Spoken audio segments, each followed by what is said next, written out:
The Snake and the Mirror by Y.K. Muhammad Bashir. It is a story of a doctor who had just started his medical practice. He earns a modest income and lives in a small rented room with an outhouse with a tiled roof. The beam on which the cable is supported is full of rats which keep moving in and out of the room. The room has no electricity supply. One summer night, the doctor takes his dinner at a restaurant and returns home. As the doctor opens the door of his room, he hears a noise from above, but he does not react because he is used to such noises. He lights a kerosene lamp, takes off his coat, shirt, and vest and opens the windows. He takes out a medical book from a table drawer to read. He keeps it on the table on which a lamp, a large mirror, and a small comb are placed. He opens the book and sits down. As he is sitting in a chair in front of the mirror, he looks at his image. He thinks that as he is not married and is a doctor too, he should look handsome to get a better match for himself. He decided to shave daily, grow a thin mustache, and keep an attractive smile on his face. Gradually, his thoughts shift from self-admiration to planning for his marriage. He thinks that he would marry a rich doctor having a good practice.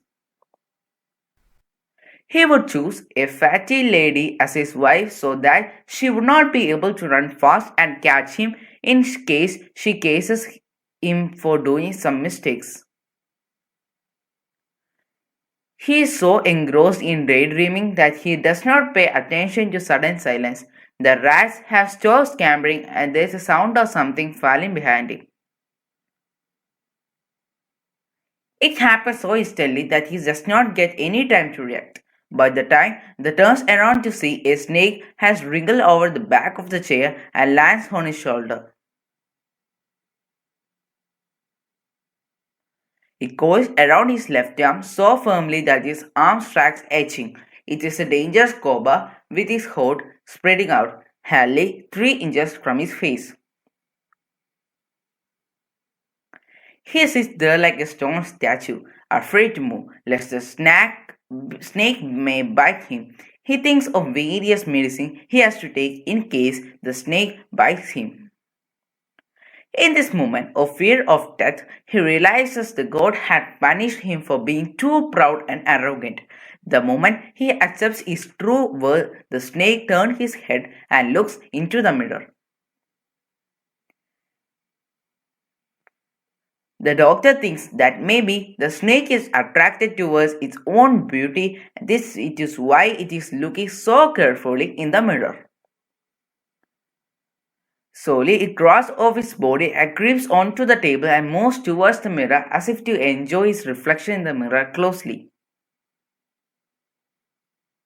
As soon as the snake gets down from him, he quickly gets up from the chair and leaves through the yard and runs away to his friend's house. The next day, in the morning, the doctor along with his 2 friends goes to his room to bring out his belongings from there. The room has been cleaned out. Some thief had removed most of things the previous night and left behind only his dirty vest, maybe to insult him.